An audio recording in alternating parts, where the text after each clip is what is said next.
gentleman and said he will not contest the removal. So let them put their houses in order. And I hope Junet is not just shooting in the air. I hope he's shooting in the right direction. But I think we can now start seeing the dancing where it is going. I think they now believe they are being alienated because ODM has a problem. One, they have to deal with the breakup with the ANC. Yes. It is like you breaking up with a girlfriend who has been so loyal. Has been so loyal, and you thought that she will be frustrated when you leave her. When you leave her. But when you leave her, it is like you have freed her. Yeah. You have given her wings to fly. Yeah. I think that is one. That is a problem they need to deal with. Number two. ODM has also picked a fight with the senior civil servant in the government of Uhuru Kenyatta. The one who has now taken BBI. Yes, to his bedroom. So, I think for me, ODM currently they are put more in their mouth than they can chew. Yeah. And I think they need to sit back, relax. Put their house in order. Yeah. And then know what is the next step. Someone said, reggae is still on. If you dare stop reggae, we'll disband the country. Yes. Ruth Ambogo, yes. What do you think is the state of the handshake? Let me tell you, it's not even a question of what is the state of the handshake. I just want to, first of all, weigh in on this conversation because it touches on a party that is very close to my heart, ANC. Remember that actually what is happening with ODM is they are dealing with the consequences of Matungu. You know, one thing that people don't understand is that the Matungu by-election was actually sort of away from the election between the ODM candidate, the UDA candidate, you know, the ODM candidate, where the UDA candidate, I don't remember his name, and the ANC candidate, Nabulindo. It was a race between, it was a competition between Governor Oparanya versus Senator Cleophas Malala. And at the end of the day, Senator Cleophas Malala emerged the winner. And Bitok, you know very well that I was actually very active during those campaigns.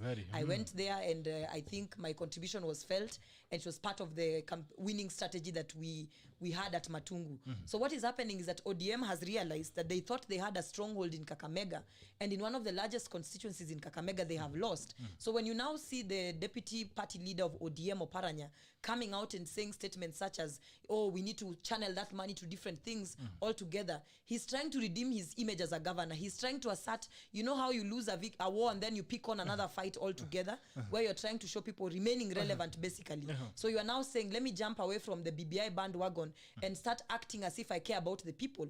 When in reality, when even we look at your leadership, you see, I was having a conversation with a friend, I think it was yesterday. No, I'm siku mwingilia, but remember he has just said that, oh, the BBI money needs to be channeled to other purposes, forgetting that BBI in itself, first of all, is going to allocate more money to his own constituency. He is forgetting, rather, to his own county. He's forgetting that the Malala that he was fighting and has been viciously fighting, because I would want to believe he was part of the people who engineered Malala's removal as a deputy minority leader. What is happening is that he's forgetting that that very same BBI is the BBI that is championing for more allocation of funds to the county government level, you know. So basically, even his own county is going to benefit. So what is happening again, as Governor has said, Governor Muchendu has said, is that what these people are doing is that they need to put their house in order. And them complaining about ANC coming to the table. You see, BBI is not at the reserve of anybody. BBI is a national conversation. If today UDA decides they want to become part of the conversation, then why not? Even remember during the launch, both launches, the one that took place in 2019 December and the one that took place last year, at both the launches, the president and even the deputy president himself and every leader who stepped on that podium to speak said that we have now opened a conversation where everybody is free to come and give their views. At some point, even when UDA was attempting to say they are supporting, then they changed their mind. At all times and instances when UDA and Tanga, let's just call them Tanga, because UDA is a very new entity. At all times when William Ruto's formation has attempted to come back to the conversation, they have actually found a platform for them to converse. So ODM should not think that BBI simply because Raila Odinga was part of the people who engineered BBI. They shouldn't hog it, because at the end of the day, it's a national conversation that involves all Kenyans, you know. And right now, even let's not discuss about the status of the handshake for now. Let us focus on the fact that this is a national conversation, because at the end of the day, when we say a national conversation, it's not a conversation that was spearheaded by two people. It's a conversation where Kenyans came together and said, for example, when we are talking about governance, this is the structure we want to have. When we are talking about youth issues, this is the commission we want to have. When we are talking about allocation of resources, we want it to move from 15% to 35%. So at this point, if anybody jumps into the conversation, ODM should not be thinking that, oh, BBI is their child and nobody else has a right to sit at the table. And for that reason, I say, let ANC come to the table. Because remember, part of the changes that were made at Naivasha were because Musalia Mudavadi stood up on the podium at Bomas. People always remember William Ruto's speech where he was booed, but they forget that Musalia Mudavadi was actually the first one to speak before William Ruto spoke. And most of the issues that William Ruto addressed at the second BBI launch at Bomas of Kenya were a reiteration of what Musalia Mudavadi mentioned. So meaning that actually when you look at the stake that ANC has in BBI, because after that conversation, some changes were made, you know. The stake that ANC has at the BBI table is actually very high, and they need to be respected, because after the sentiments of Musalia Mudavadi, that is the point where now the conversation changed and some changes were accommodated. People went to Naivasha, MCAs said what they wanted, governors said what they wanted, even Oparanya himself was spearheading the process of saying what he wanted. So Oparanya just needs to grow up and accept and admit that he was beaten by a young man, Cleophas Malala. ODM, as we have said, needs to put its house in order so that politics can move, because at this point we shouldn't be discussing people personality egos in politics. We should be discussing what's the way forward for our country. Alright, umesema hii BBI ilikuwa inaendeshwa na watu wangapi? Hii BBI, to be honest, ni Wakenya wengi sana, because actually me usema, I usually tell people, by the way, on the questions of youth, Yes. all those issues that youth mentioned that came out in the BBI report, the formation of the youth council, the tax holiday, the help, grace period for help, were contributions that were made by people like myself. I remember very well that I was part of a group called Youth for Building Bridges Initiative, and I was very critical in coming up with some of the suggestions that are now within the BBI report concerning the young people. So it was a national conversation, and I'm very proud to say that, because at the end of the day, when I am old and dying, I would say that, you know, when the BBI process started, a process that helped Kenyans many years later, at my young age, I was there. So I'm very proud to say that it is a conversation that was spearheaded by many people. Remember, even after Bomas, we had communities such as the ASAL communities, the arid and semi-arid areas and lands communities, our watu from northeast and the northeastern part of the country. They came and said, we don't feel like our interests have been represented in BBI. And indeed, the presidents had a sit down with their leaders, and some changes were made. And I can be honest with you and tell you that, by the way, by the time we are actually passing the final BBI report, we might find ourselves having a totally different BBI report from what we saw being launched at the Bomas of Kenya. Because why? It is a conversation that is still maturing, and it's a conversation that is bound to change. Because remember, I always tell people that if you're not seated at the table, you are on the menu. So most people who are not seated at the table, when the conversation started, like ANC, to be honest, when the conversation started, they sort of took a back seat. So as a result of that, some of their interests were not wakajipata kwa menu kidogo, but they redeemed themselves after the launch, you know. So you'll find more people coming up. They redeemed themselves after the launch, because with Musalia Mudavadi's speech, and I am made to understand that Senator Cleophas Malala actually played a very critical role in pushing the speech that Musalia Mudavadi made before William Ruto, the speech that actually led to a lot of changes. Was done by Malala. Malala, yes, I have very reliable information that he actually was part of the team that spearheaded ANC team. They sat down together and they told the party leader that, look, we've looked at this document and here are the loopholes, you know. And I personally also contributed to some of those changes from a perspective of being a young person who is a member of a movement we call Mulembe Youth Movement that is spearheaded by Malala. When the report came out, I remember we sat down with Malala with a small team of people, and we went through it, and we were pointing out issues. We were saying on the governance aspect, these issues, on the ombudsman, these are the issues we don't want. Because if you remember, the report that now was tabled to the MCAs removed certain things like ombudsman, removed certain changes that Musalia Mudavadi was spearheading. Now, those were some of the suggestions that we sat down with Kina Malala, and Kina Malala now spoke to the party leader, and the party leader made that speech that changed everything. So I always say, if you are not seated at the table, be talk. You are where? You're on the menu. On the menu. Shindwa kabisa. Haya. There's no way I can be the menu, my friend. Never, ever. But I think for me is we are starting to see the actual true colors of readers and where they stand on these things. You know, you can only push something into people for a certain period. And then this lockdown started coming up. And it is like lockdowns have a way of putting people to the, what do you call it, the factory setting. Look at Okoth Obado. You know, he was, when he was saying that BBI is for the rich and is addressing those people in power, he used very strong words to describe that. Look at the specific wording used by Wycliffe Oparanya, who is the deputy party leader of ODM. And I think for me is, do we really need BBI? Because if you ask me, it will not make sense to me that you will still insist we go ahead with BBI while we have serious businesses being closed down. Today, you know, I'm thankful because of the cup of coffee you have given me. That is probably the only cup of coffee. In fact, because of the economy, we'll start charging from next week. Yes, that is the only cup of coffee I might get outside my house today, because businesses have closed down. We have people who had high hopes, and when the first lockdown was ended, they started businesses. I have a friend of mine who just got a mortgage, I think a week before the lockdown was brought. He got some money to start a high-end restaurant, to start a high-end delivery, home delivery kind of service.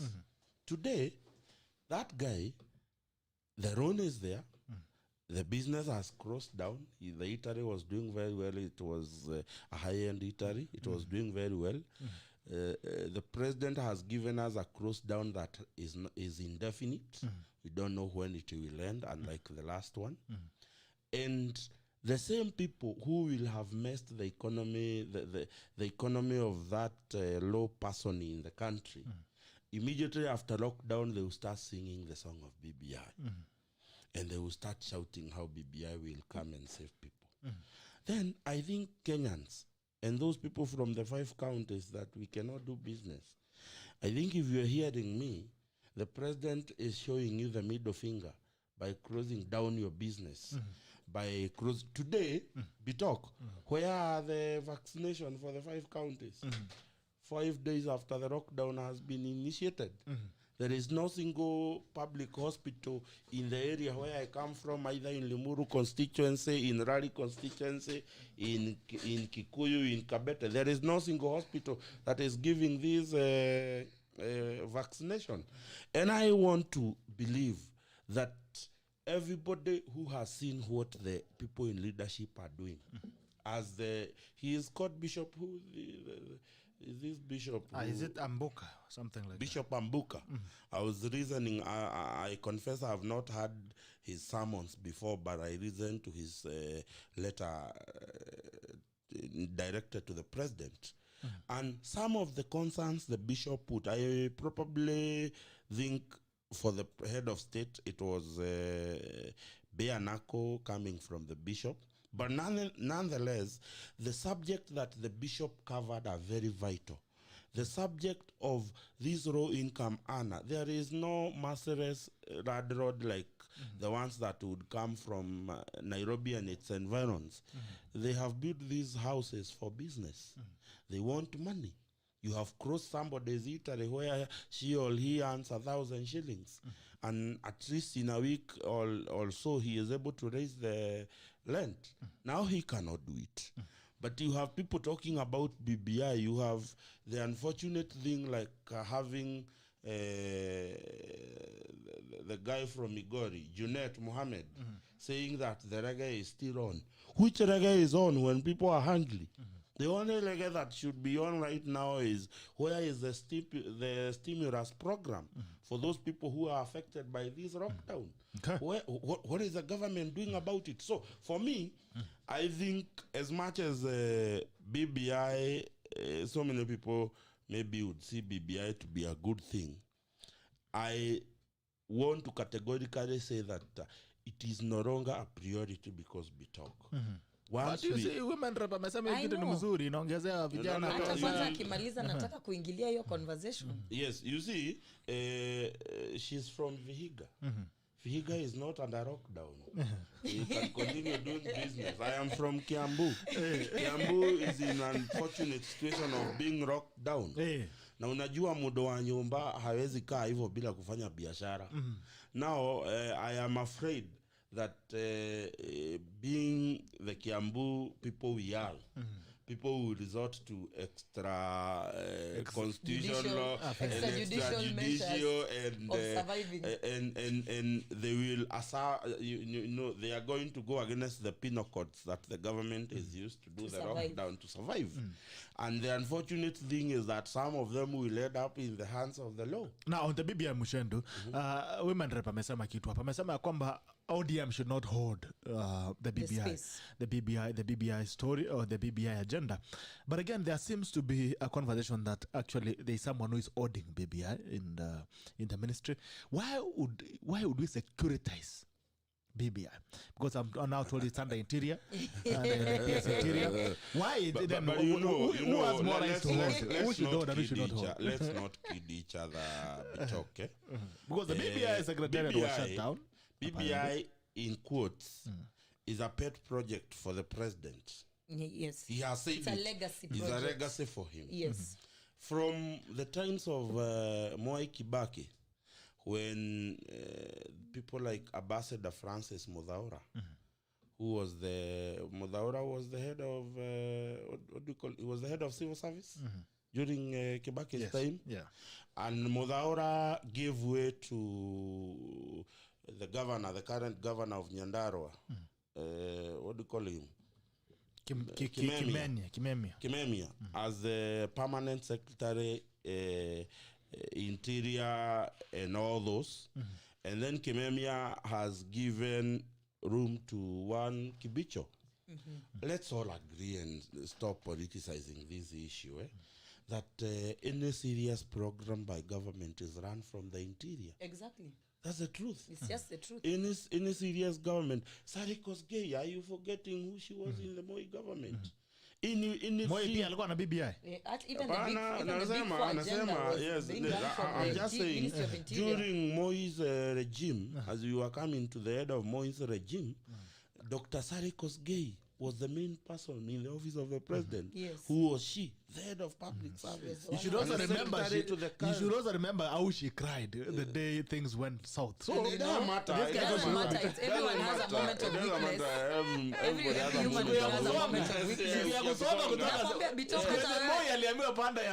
Bitoke nakwambia tawe siku moja siasa it will find you at a very tough corner. She had to cry because she could not imagine the kind of power she had in her hands is now slipping off and everything. She was not ready for that. So I am not surprised that Junet Mohammed and company have recently realized that serikali iko na wenyewe. The opposition leader, in quotes, Raila Odinga, has clearly insisted that he has never joined government. He has never joined government. Therefore, the process he and his party purports to be the shareholders has been financed by government. This government has its internal structures. As much as some of us may not like those structures, they are the structures of the government of the day. So let Raila and ODM and the rest of the shouting boys in ODM eat the humble pie and accept that this government, which lost its focus by simply accommodating ODM, is probably rewinding and looking at where they went wrong or something. But as my sister here has said, ODM must not try to hold this nation at ransom, saying that BBI was the... I agree with her. BBI has been an evolving kind of program or a project that has evolved from the handshake to a document, to a bill that is now before the National Assembly. So this conversation is no longer a BBI, an ODM affair or a Jubilee affair. But it wasn't even from the start. So wakubali matokeo. ODM wakubali. But it was not. Wakubali matokeo. Wakubali, they got married to a husband who already had a wife. A polygamist. And you see, along the way, a polygamist can marry a third, a fourth, and a fifth wife. Wakubali. Hata Moses Kuria at one time alikubali that since now ODM has been married by Jubilee, huyu sasa ni mama mdogo. Sasa nao pia ODM heshimu mama mwingine mdogo. Wakubali ya kwamba kunaweza kuwa na mama mwingine mdogo huyu ametokea anaitwa Wana Raya. Wana Raya anaonekana ni kama amerembeka kidogo. Mali safi. So I think that is a problem. And amesema vizuri that she has talked about tanga. When you are cornered politically, you must maturity adopt. dictates You that adapt. you must come up with ways that do not paint you as a crying baby. Yes. Come up with a way of coming out of that political quagmire. Look at UDA. UDA has lost 2 by-elections recently. But they still field candidates in other places. Yes, you move away from that and you start focusing on the way forward. Sasa Junet, you cannot stand there and start telling us ANC is doing it. The last time I checked Mudavadi, and no insult intended, the last time I checked Mudavadi did not have the teeth to bite. How can you now claim that Mudavadi ANC is biting you? I'm telling you, that is such a good conversation. It's a good way to end there, you know. The fact that, you know, I always refer to the American politics, and I've made this statement somewhere before.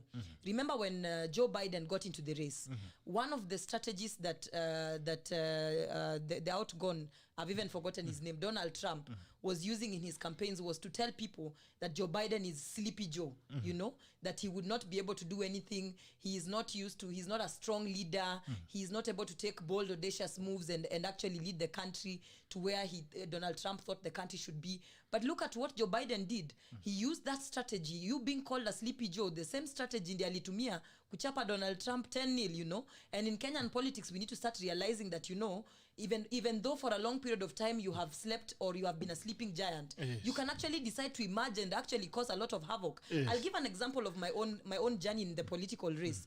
I actually got into this race in November. I declared my intentions to run for VIHIGA County Women Representative seat in November, officially 1st of November.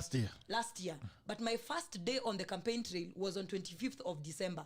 I can guarantee you I had no idea how to speak politically in a... Yes, I have been a political analyst for more than 6 years. I have engaged with youth programs for over 7 years. You know, I have been in the governance space for now 5 years plus, but I did not know how to handle the political terrain. I remember very well on Christmas Day as we were going to church, my grandmother was the one out training me tukiwa kwa gari akiniambia ati ukifika huko you say this, you know, ukifika huko unawasalimia kwanza unasema Wakrista mrembe vosi, you know, then you tell them you will come back to tell them mrembe muno, mrembe kandi, you know, then you tell them mi naitwa flani flani. I even have that clip. I had no idea what to do. I was so shaken on my first day of the campaigns, but what happened is that eventually, as time went by, as Governor has just said, Governor Muchendu has just said, that there will come political moments in your life where if you don't make a move, you have lost. And if you make a move, regardless of how sleepy you are, regardless of how people think that you cannot make it, regardless of, there are opportunities in life that if you do take them, your life transforms forever. I'll give you an example for me of what the opportunity that came. When people started hearing about me and my photos were going out there, I'll tell you the things people were saying.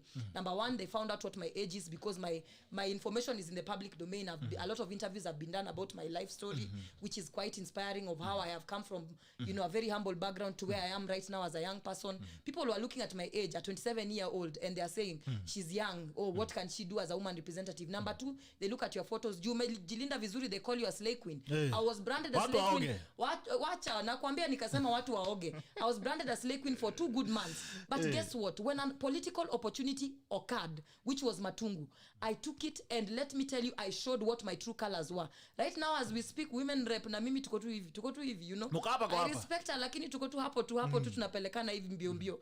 Basically what I'm trying to say is this: even within the Kenyan political space, politicians need to nasikia, lakini hata mimi nampeleka mbio mahali yako, nasikia sleepless nights So kile ambacho nataka kusema is that even in the political space, people need to realize that there will come political opportunities and moments where if you don't take up that moment, you are finished. For example, now that, for example, like I'll give an example of the Kenya One Alliance. They've realized that for them to be a formidable force, they need to bring together their energies. Call them Cerelac babies for all you want. But at the end of the day, they have made their statement that, look, if we come together, like Safaricom says, great things happen. You know, for example, now, what I'm trying to say is that when these people launched Kenya One Alliance, when Musalia Mudavadi, Kalonzo Musyoka, Gideon Moi, Charity Ngilu, and Wetangula came together and launched Kenya One Alliance, what was the trending hashtag from ODM? Cerelac babies. And they forgot that they are calling at this movement Cerelac babies, and these Cerelac babies are the ones who usually contribute votes to their vote basket.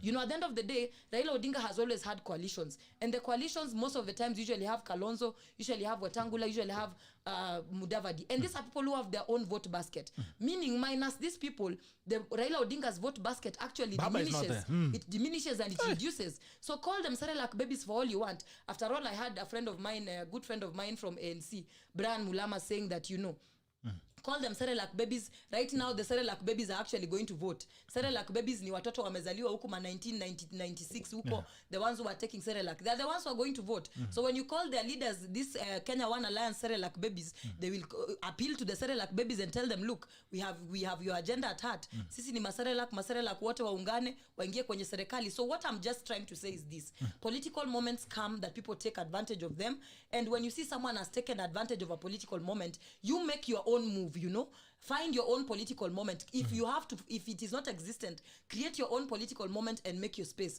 Stop being a crybaby, just as governor has said. Kama ANC mengia kwa table, what you need to do is assert your position. Pia nyinyi mjipange as a house. In fact, increase the volume of, show people that you are truly in charge, you know. Just like he has said, when a second wife, for example, joins a family where there's already a first wife, the first wife kazi yake, especially in Islamic marriages, let's talk about Islamic marriages, because there you are allowed until the fourth wife. The first wife, for them to be successful and remain in that marriage successfully, most of them, what they do is that they assert their position. They will not cry because a second wife has come. After all, they're psychologically prepared for a third and a fourth. So how you handle the second wife coming, exactly, how you handle, it's not even side chick. I'm literally addressing an Islamic marriage where you know very well your husband will bring a second and a third and even has potential to bring a fourth. So how you handle the entry of a second wife determines whether you will remain the respectable first wife. How you handle the entry of a third wife determines the position you will hold in that marriage. How you handle the entry of a fourth wife determines the position that you will hold. And ODM has clearly shown us that if it was an Islamic marriage, then they would literally be crybabies, and the second wife will literally become the first wife. So I say to ANC, do your magic, and even if possible, tujipate hapo kwa negotiating table. Sisi ndio tukue tunasema who says what and what goes where. Sorry. Haya, karibu mwage mtama ndani ya kuku. Ama karibu mwage kuku kwenye mtama. Muchendu, as time goes by, it looks like the possibility of wheelbarrow carrying oranges is almost very real. I was watching some video yesterday from Luo Nyanza, and it's quite interesting what was going on. Wasama baba, ukijaribu kucheza baba, wheelbarrow iko.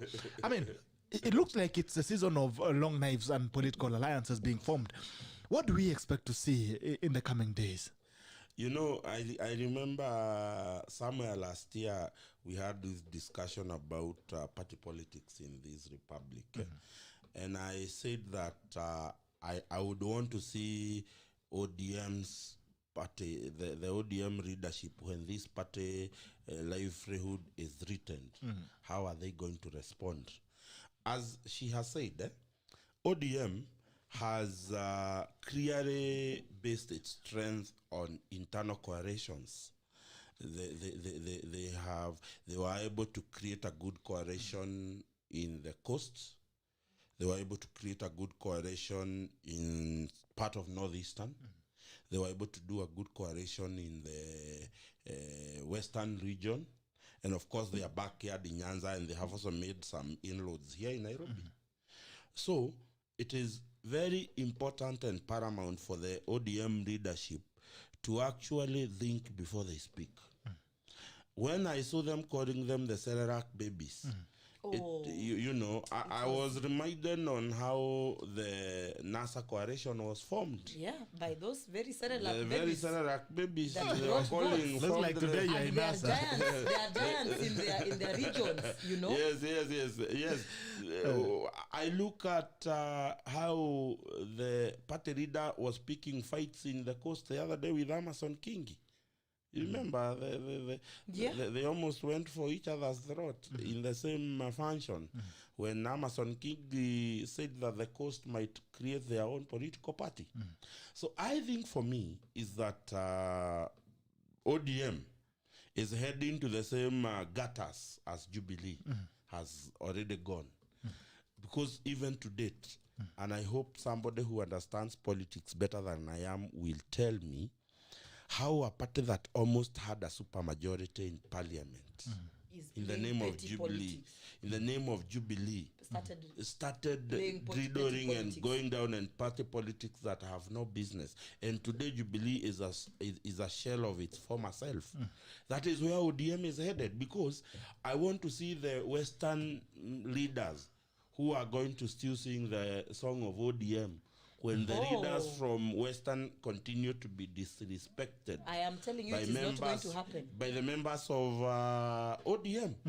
I want to see Wycliffe Oparanya. Muchendu, are you balkanizing the country? I'm not balkanizing It the is the country. truth. I'm All just saying politics the is truth. local. I want to see Wycliffe Oparanya start there and support ODM.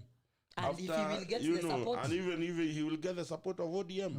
You see, ODM is, I don't want to use language that might be flagged by Mutua, but ODM is a user. They have derived on using other people to get where they are. Look at what they did to Kalonzo in the first coalition of 2013. After it was unsuccessful, they dumped him. And Raila said that he only promised Kalonzo to support Kalonzo the next time once they win this and he becomes president, then he can step down for Kalonzo. So he tells Kalonzo, since I did not become president, why should I support you in 2017? And again, the same Kalonzo who wants 100 years of phenomenal, 2017 again supported Raila Odinga. What became of Kalonzo after 2017? He is in a new coalition today. Yeah. So ODM has been using other regions to further the nonsense of how successful they are as a party. And I actually at one time admired how they are able to engineer those internal coalitions and get parties to support them. Because they actually seemed to have an agenda. Yes. So today, I think there is somewhere in the Bible, I can't remember the verse, but it goes like this. When the foundations are shaken, where shall you be? Where shall you hide? Where shall you hide? And I think it is time the ODM foundations are being shaken. And ODM seems to have built their houses on the sand. When you start hearing of all the people, Junet Mohammed saying that ANC is fighting them. Imagine. You know, I never expected that I will live to see the day where ODM is actually fighting ANC. Not even Wiper. Not even Wiper. ANC. The party they have always said is a dead and you know, they are being fought by Mudavadi. The other day I told you, and my sister will not stop me from saying so. I told you the other day that the president gave a directive that a maximum number for a meeting is 100. There is 2 candidates who have not suspended their campaigns. Gideon Moy and Mudavadi. their parties. You're agreeing until he finishes the statement. Yes, their parties can hardly attract 100 people. Their meetings can hardly attract 100 people. But they are now a threat. So, I mean, someone who cannot even attract 100 people a in a threat rally to is you. now a threat to you. Come on. That's a good sign. That's a good sign. A sign of changing Okay, times. producer, get me Kalonzo's video ready. We wind up. One thing is coming out clear, and we were having this discussion before we started the show. That one thing I will give to the One Alliance is that they have built an alliance that will keep them relevant in the politics of the day. And I think that is where the threat of ODM is coming in. That they knew that they had been able to manipulate Gideon Moi to work on his own, Wetangula to work on his own, Kalonzo to work on his own. And around 2 months ago, if you remember, the three of them came together, started a caravan going around. That caravan has also brought another few catch. As much as I still insist it is a union of losers. Oh my goodness! After such beautiful sentiments, Governor. No, I'm just saying, and that is why I'm feeling I'm agitated by ODM today. That such a union can even threaten them that they have to call a press conference and discuss. So you are saying one Kenya land is a union of losers. Why should a union of those people who are harassed in their classes brought together? What are you?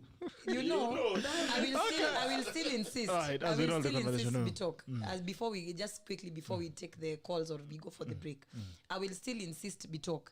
That at the end of the day, yes, you know, when you realize that for a long period of time you have been rebranded as weak, you have been branded as a lame duck aspirant for the presidential seat, you have been branded as people who always threaten to run for presidency. You know, sometimes a union of the weak, not even sometimes, historically speaking, a union of the weak, of the vulnerable is what has always led to great victories that we celebrate today. Look at the days of Martin Luther King Jr., when the blacks were actually at the position where they were the marginalized, they were the weak, they were the slaves, they were the everything negative and bad that you can talk about during this history of the black liberation. It is that union of the weak coming together that actually led to a liberation of the black community. And even we who are not in America or in those areas where the oppression was felt deeply, finally found our liberation. Our independence was as a result of the independence of the black, the historical black independence in those Scandinavian countries and in America. So the union of the weak historically has always proven to bring about great victories. And I can promise you, this Kenya one, let me tell you, when a weak person, there is strength in admitting that you're actually weak. Okay. When a weak person admits that I am weak and says, let's come together and see what we can do together. Then trust me, the victory that the grace of God becomes sufficient. The victory that is ahead of such a union is one that is of great magnitude. So I can promise you, this Kenya One Alliance Bitok, watch out, watch this space. See 2022. Background victories are quite different. You know, Kenyans are very, like my sister here, are very, what do we call? They are very gentle. They are very respectful. That they are so respectful enough that they don't want to tell these people the truth. What is the truth, Muchendu? The truth is, this is a union of people who have tasted power before. Okay. And they cannot let go. It is even an insult for my sister to compare that alliance with Martin Luther King. Man, damn. You know, I mean, anybody who is a historian and loves American history would actually curse you right now for comparing. Can you imagine comparing Kalonzo Musyoka with of the 100-year phenomenon with Martin Luther King? Let me tell you, and I said this and I will repeat it here for avoidance of doubt. To date, probably Kalonzo doesn't know the cost of paying a driver. Actually, he doesn't. Oh my goodness. Yes, he does not know the cost of paying a shamba boy. He does not know the cost of fueling a vehicle. He does not know the cost of paying for house rent. But does Uhuru know? Hold your horses. We are talking about but the it's Kenya part of One your Alliance. But it's part of your coalition. It's also part of your coalition. Your boss in the coalition. Yes. So, this Kalonzo, from the day he entered government, he exited government having served as a vice president. That means he exited government with very serious hefty packs to take home, which he enjoys to death. Musalia Mudavadi has been a vice president. Are you aware that he enjoys those hefty perks too? He does not know how to pay a driver from his pocket. He is earning a salary for just being home. Gideon Moi, he is enjoying the father's route. And he's famously knowing that to insult the common mwananchi, he comes to Harambes and saying that amekimbia na baiskeli ya baba. You know, let me tell you, Moses Wetangula of that alliance. Oh my goodness. Moses Wetangula was the lawyer in paper on what do you call the place that we mine the fuel in Turkana? Ngamia One. Ngamia One. Do you know that he is one of the people who sold that particular parcels of land on very serious money? Moses Wetangula of the famous Japanese Tokyo embassy, Kenyan embassy. We have Charlie Tengiru, who is famed for grabbing rad just right here next to us. These are the people who are forming. These are the people who are. We cannot fault. Listen. We are just saying. Okay. The moment you want to say that you want to transform Kenya, and yet fate had already given you that power in your hands to transform the republic, and you failed. What are you telling us? Okay. So, when I say this is a union of losers, and please note, because I have seen someone, I am not talking about their billions. They are billionaires in their own right. But politically, that is a union of failures. Okay. And it should be treated with the contempt it is deserved. Okay. And I'm disappointed that ODM is even giving that union credit. Okay. I will give my when you come back, you'll give yes, it. Okay. Yes. Kibrima Arabragat agriculture from Nandi County. And Asema, this lady does not understand that Sararak and Aslas are 2 worlds apart. 2 worlds apart. There are too few Sararak babies. Even the younger ones identify themselves as Aslas. Nasikia, hata wewe ulikula miogo ukula Sararak. Ndio, na kitu ya hustlers. You know, nobody should own the tag of being a hustler. Hata mimi ni hustler na bado mimi ni Sararak baby. Yes. Lakini ulilamba Sararak kama ulikula miogo. Mimi zote nilikula zote. Haya. Sasa anasema sasa you associate more. Pesa kidogo nilikuwa nakula Sararak. Unless she rebels. She has gone through Loreto High School, Limuru. How did you know that, Governor? No, I do my research well. She has gone through Loreto High School, Limuru. When I realized I'm coming to the show with her, and I did my calculation and understood the period she would be in, should have been in Loreto Limuru. I called one of her teachers, who was a teacher when she was in high school. What is the name of that? That one will have after the show. Principal is so I'm just saying, unless she's going to rebel, she has been based on a very serious foundation. One of her teachers is a family friend of ours, a very sound disciplinarian. Okay. So if she probably amekura hii Sararak ya Nairobi. Politics is local. Malisafi ni mtu wa miogo. Amepatana na hii nini uchafu ya watu ya BBI hapa. Roundabout ya town. Robert Mukundi anasema Uhuru unpicked him to be the chair of the Parliamentary Department Committee on Administration and National Security. During first Jubilee Parliamentary Group, Uhuru was very candid with MPs. He told them that they can take all the committee posts, but they leave security for Koinange. He was very ruthless as a He was very ruthless as a chair.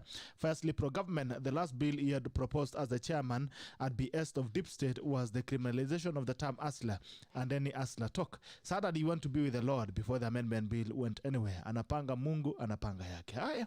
And this is a lesson as well. Ya kwamba dunia inapita usinyanyasa watu pia. Haya. Lakini tuacha marehemu apumzike. James Mwenda anasema it's a union of kupangwa. Even now wanapangwa. Ruth Prendasi anasema go Honorable Ruth Ambogo. You are very brilliant. Ongera sana John Samwana Hoodland anasema Ruth Ambogo, don't fear Dagala. Wewe uko na manifesto ya kusaidia wamama county ya VIHIGA county women meet a vibrant person like you. Asante sana. Abenego Kapombe anasema jaribu to volume bana. Volume iko baba. Carl Juma, there is a process in which a second wife in Islam is brought. The first is involved by law. Remember, our government has betrayed Kenya for over 50 years. How long will we as a country be held back by political political decides and betrayals. By the way, and there's a danger of chains of betrayals. Now ODM is crying loud that they are being betrayed. I would also want to know, where is the danger in politics of betrayal? Haya, Gamaliel baba anasema Ruth Ambogo, kwani umemruka baba. Huu ni mwaka wa kurukana. Huu ni mwaka this season of rukaring. Kama hakuna mtu umebruka, tafadhali jaribu kuruka mtu kabla season haijaisha. Livingston Ola Kironi anasema Wilbaro na machungwa itaingiana kweli. Haya, swala nyeti. Waidhira Kimani anasema bibi ayendi mahali. Kilimo ni konshamo comment ya kilimo. Mheshimiwa Kilimo Arab Lagat. Abandu Okeusu nasema go Ruth Ambogo, love your bravery. Asante sana. Carl Juma, this is not how to run a government. Decide and divide further on the verge of collapse, especially when we are choked by anger, high taxes and pandemic. Governor Muchendu, are we justifying conmanship? Wrong is wrong. Leo ni kama Governor Muchendu is on ire for a team. Aya, Jeffrey Rogo anasema good to see you Ruth Ambogo and the tackle. Thanks for supporting Tulip Science. Asante. Pauline Cheroza BBI died on arrival. Pauline anasema iko tune. December mheshimiwa utawala looks like the tune of BBI changed. Keep quiet Kibet, good morning from Mombasa. Reggae bado iko ama iko half time. Haya, watu hodi wametuambia kwamba kinaumana. Things are biting each other.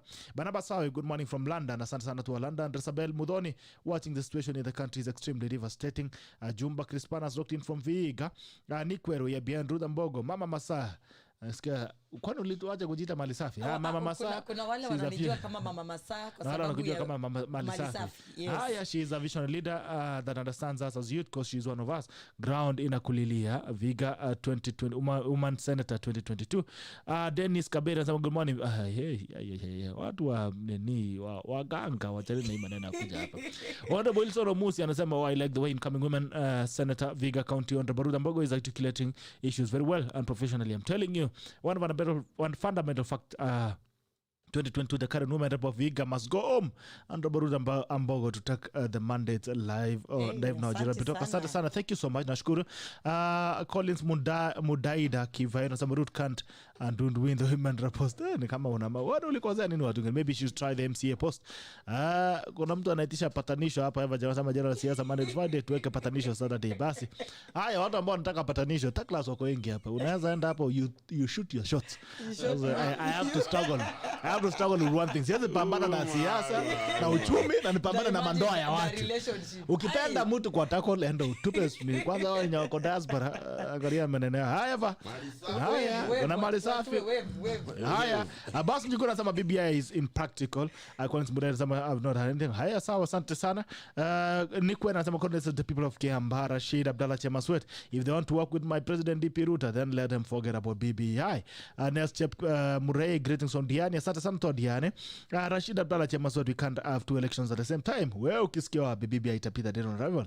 David Kamau, people should take this corona seriously. It's causing pain in the country and families. Yeah, sure. Bobo Jabeko some BBI brought corona due to selfishness. As Kambebuna, just wondering if ODM is going to crack the whip on the deputy party leader for saying no to BBI. Seems that has been the trend for anyone with divergent views. Mulili Davidson Bitok, what's your take on drones hovering around DP? Tunaenda hapo kwa magazeti. Watu waache madharau kwa DP as long as they hate him. I'm so loyal to him. Asante. Abbas Njuguna, the lady should understand that the weakest person today in Kenya is DB Ruta. All his allies have been sent out of government positions, intimidations and frustrations here and there. Drones sent here and there to track and monitor every movement. That is the person to watch in 2022. Okay, talking about weak people. MG David, and some great conversation, my friend Muchendu. Keep it up. Asante. Robert Mukundi Uru. Okay, nishikuwa soma hiyo. Muchendu and lady, are you doing great? The show is great. Asante sana. Thank you so much. Kama video ya Kalonzo Musyoka iko tayari, tunaenda kusikia maneno yake the first 100 years. Haya, tuendeni. Should you find yourself in State House sometime in September 2022 as the president of this country, in the first 100 days, what would your priorities be, especially in State House sometime in September 2022 as the president of this country? In the first 100 days, what would your priorities be, especially the economy? These are questions. I will answer that question during the next interview because I think you're already tiring your viewers. But I can tell you the first 100 years will be phenomenal.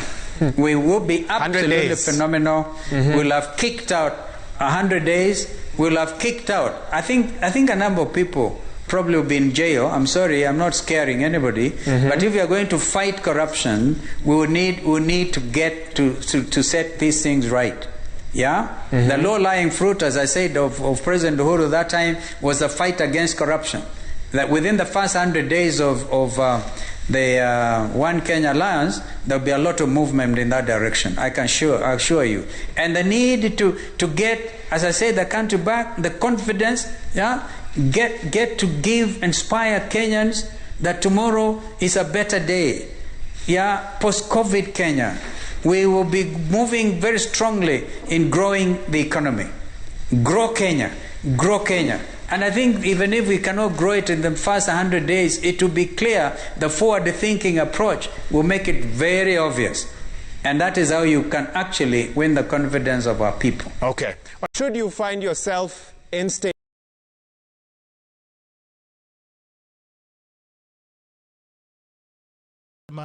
kina Mudavadi na kina Wetangula and Didi Amia supporters. Anyway, so Kalonzo Musyoka was under fire yesterday, and every other person was saying that Kalonzo Musyoka is uninspiring. He does not inspire anything, and actually he said that the first 100 years, so I'm wondering if he wants to rule Kenya for 100 years like Kanu. Yeah. I'll start with you, Muchendu. Who spoke last? Muchendu spoke last. All right. And I had the right of What are your response. thoughts? Okay. First of all, I think him saying the first 100 years was basically he was alikuwa amechoka. Unajua sometimes the interview you can get to a point where you're tired at an interview and you're exhausted, and some of our journalists are very hard hitting and sometimes can push you to a corner where you're exhausted and as the wazungu say exasperated, you know. So alikuwa amechoka too, and I think at that point the interview was just One Kenya amechoka na hajaanza serikali. Na ndio hiyo sasa, ndio maana nakwambia hii One Kenya Mudavadi tu ndio anawezana na hii One Kenya. If you remember his interview with VIHIGA bado Mudavadi, the interview that he did time ya Matungu, it was quite a powerful interview, and he came out as a very strong leader, and most people would say, oh, you know, he's a soft leader and all that. And you see, the thing is, what people fail to understand is that you don't necessarily need a leader who will shout, who is boldly courageous and like you. So you know, like no, what I'm saying is that certain times of a country require different types of political leaders. For example, I'll give you during the Mwai Kibaki era. We were coming from a period of a lot of injustice. We were coming from a period of multipartyism, fights for multipartyism. We were coming from a period of tribalism, and Kenya was uniting under one pillar of saying we are one as a country. This was back in 2002. That transition period needed a leader who was sober-minded, a leader who would unite the country, and a leader who would take us to a point where now we are one as a country and we are focusing on development. And that is how Mwai Kibaki, the soft-spoken president, led us for the 10 years that he led us, and we see the development that he brought about. Come Uhuru Kenyatta, we were at a season where the world was globalizing, the world was coming to a digital era, and at that particular time, let's not lie to ourselves, 2013, Kenyans looked at the political environment and climate and said that, you know, Uhuru Kenyatta is best fit, because if we are industrializing as a country, if we are globalizing as a country, if we are technologizing, I don't know, if we are going the technology way, then the people who are offering us that solution at that particular time and who are speaking to our hearts regarding that was who? Uhuru Kenyatta and William Ruto. Come 2017, Kenyans were saying that, you know, we want somebody who will take us to Canaan, and I still believe to date that Raila Odinga actually won the 2017 elections, and I have proof that I was part of one of the presidential election petitions by Nelson Harvey, and we actually found the loophole only to wake up the next day. I'm telling you, Governor, I also have stories. I remember your story of how you were saying when you were running for elections, or someone who was running for elections and vitu kwa ground zikakuwa different siku ya kuwin. I'll give you a story of how personally I was assisting Nelson Harvey with one of the election petitions that was supposed to tank the presidential Uhuru Kenyatta's presidency. We had prepared the day before. I was in his office the entire day. We were looking for what was the legal loophole, because my background is in law, and we had found what the legal loophole was. In fact, I specifically pinpointed it. The next morning we are waking up, going to a restaurant, very proud that we are going to win this case. Tukaamka tukapata petition, amekula zake, amekula kitu kidogo, and that is how our case ended, you know. So basically I still believe Raila Odinga won. And then now let's now talk about this particular era that we are going to, and this is where I will bring about Musalia Mudavadi. We are now at a point where Kenyans are saying that we need a politics of unity once again. That as a country, so now we again, have, within one Kenya alliance, within one Kenya, within Asiati Kugawana, these are strong personalities that have come together, and the assessment of who should lead that alliance should come from the point of asking ourselves, what does the country need right now? What the country needs right now is somebody who will stabilize our economy, is someone who will revive our economy to where it ought to be. And allow me to mention something. Allow me to mention, I like the way he's looking at me. Allow me to mention something that a lot of Kenyans do not know. You know, when a particular group of people hold the tools of history and are the ones who tell the history of the country, a lot is lost in translation, and certain good and beautiful things that some leaders have done are never reported on. Let me tell you the history of Musalia Mudavadi and why I myself call myself his foot soldier 001. You know, in Sabatia, in the entire Western region, they know Ruth Ambogo as the Musalia Mudavadi foot soldier 001. I'll take you back to the 90s, early 90s, when we were fighting for multi-party democracy, where what was happening is that the country's economy was going down, just like right now the country is facing economical challenges, and Kenyans are asking themselves who will revive our economy. The country's economy was going down. Investors had pulled out of the country. Persons who had big businesses, multinational corporations had pulled out. Moi Kibaki at that particular point was wondering the country is going down because of the multi-party, the fight for multi-party democracy around the early 90s. And at the time, IMF and all these big multinational corporations that fund Kenya had pulled out. Moi Kibaki Moi sat down as a president and asked himself that who is in a position to be able to revive the economy. At that particular point, he picked on Musalia Mudavadi to become the Minister for Finance. He did not just randomly pick him because Musalia Mudavadi was the son of the late Mudambi, the son of the late Mudavadi Senior. But he picked on him because he was a young man who he revived the economy. Relax, I tell you the story. This is a story that not very many Kenyans know. He was a young man who had done economics. He was a top economics student at UON at that particular point. He was a 30-year-old young graduate of economics at Moi University, rather at Nairobi University. And he was renowned for his opinion on the economy. He was renowned for his contributions towards what the economy should look like. So Moi, and now given his personality of being a negotiator, being a calm spirit and personality, Moi picked on him to be the Minister for Finance. And as a result of that, the IMF were able to trust Musalia Mudavadi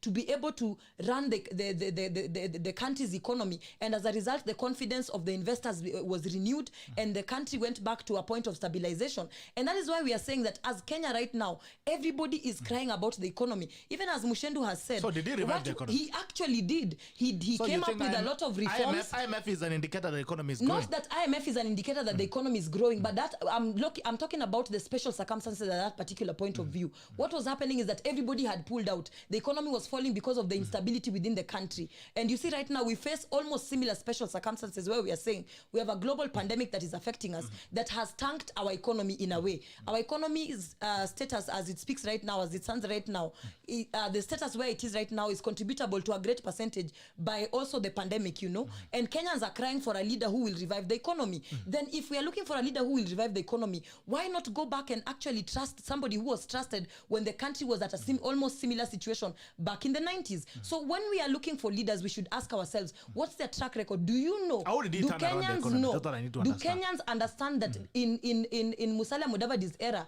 Musalia Mudavadi is the one who actually came up with the structure for KRA, that we did not have a properly functioning revenue collection agency. And now we understand that KRA is part of the entities and bodies that Kenyans that actually is boosting and supporting the Kenyan economy. Without taxes, we know how our economy would be. Without a proper KRA, which is now what it is right now, that blueprint for KRA is a brainchild of Musalia Mudavadi. So history, let me tell you something, Bitok. We mess up with our history when we allow a particular small group of people to tell the story of Kenya. And I think we are at a point where we need to retell the story of Kenya so that people like Muchendu should stop lying to us that, oh, Kalonzo Musyoka does not know the price of fuel. Does Raila Odinga know the price of fuel? He should stop lying to us that, oh, Musalia Mudavadi does not know how much it costs to pay a driver. Does Uhuru Kenyatta know how much it costs to pay a driver? The truth of the matter is that even Muchendu, where he is right now, his children are privileged. He might be a hustler, but his children are privileged. They do not understand the cost of fuel. They do not understand the cost of paying a driver, and they never will for as long as they are growing up under his good care. So let us not castigate leaders because of their past and their growing up. As you close that, Ruth, Now, you talked about history. I would want you to give us the figures of how Mudavadi turned around the economy. One thing I will tell you, yes, I might not have the statistics and figures, but what I will tell you because is that actually what he did is he renegotiated. IMF is like Shylock. I understand. Shylock comes when you're broke. Yes, a Shylock comes when you're broke. And but the truth of the matter, the truth of the matter is that the country was on its knees at that particular point. And what we needed at that particular point, relax, Bitok. You might be good with numbers, but me, I will tell you the story. And the story is what speaks to the heart of the people, which is that at that particular point, the country's economy was actually on its knees. The country was on its deathbed. International investors had pulled out, and the country was on its deathbed. And because of the ingenious personality of Musalia Mudavadi and his ability to negotiate, it's the same way with international relations. When, let's say, for example, our relations with Somalia are on its knees, and you bring about somebody like Amina Mohammed, and she comes in and she brings about stabilization, and the country's relations with Somalia or any other friendly country like Tanzania continue to grow. So I think as a country, as a country, let's focus on the story, which is that at that particular point, he was able to renew the confidence of people like IMF, and because of IMF coming back to the country, international investors that had pulled out came back to the country, and the country was able to stabilize. Let's not lie to ourselves that we can survive as a country without debt. Even right now, as we are facing the economic pandemic that we are facing, the situation right now, the country is relying on the help of the assistance of international donors like IMF still. So let us not lie to people that as a country, we have gotten to the point where we are so stable. Even first world countries rely on assistance from international donor organizations. I want to give you another 30 seconds. Yes. For this reason. The KRA structure that Mudavadi came up with, give us a structure, and also how the economy was turned around. Let me tell you, first of all, as a result, let me tell you, first of all, we did not have any structure for debt collection at that particular point. Because remember, a country after attainment of independence, we are still growing as a country. And each and every day, each and every working day, we are making progress as a country. We keep adopting new ways of doing things, and we keep adopting institutions that did not exist. For example, the ODPP is an office that was just created the other day. We did not have ODPP during the Kibaki days. KRA structure as it is right now, the entire structure. I am not a member of KRA, but I know what KRA does. KRA collects tax, and the structure as it is right now was a brainchild of Musalia Mudavadi. So if the country right now is looking for someone who will revive the economy, which is what the country needs, which is what the people of Kiambu and Kina Muchendu want, then the best person to go for is Musalia Mudavadi. Thank you. Muchendu. No.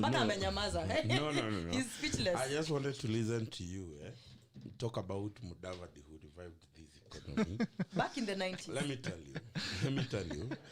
I wish I could get the numbers, and I wish I could get the structure. Because for Kibaki, we can say Kibaki revolution scare. Let's talk about the ETR machines. Ingenious about Mudavadi becoming the finance minister.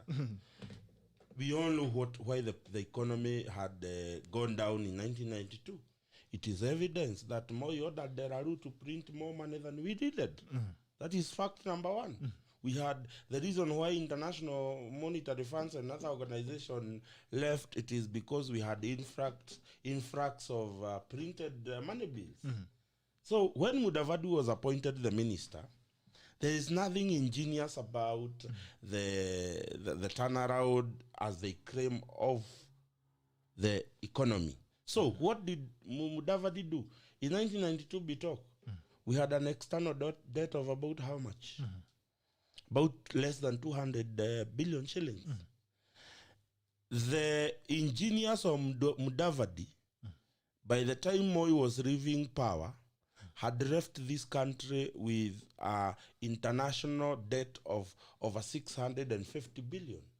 So in actual fact, when Mudavadi brought back IMF and World Bank, we ended up borrowing more than 450 billion from the World Bank. Those are factual things. Number two, Mudavadi is on the record. Scandals, we must say.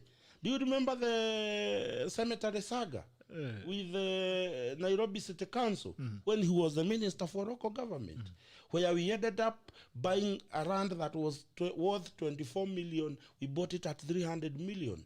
Are there people forgetting that? That Mudavadi did that?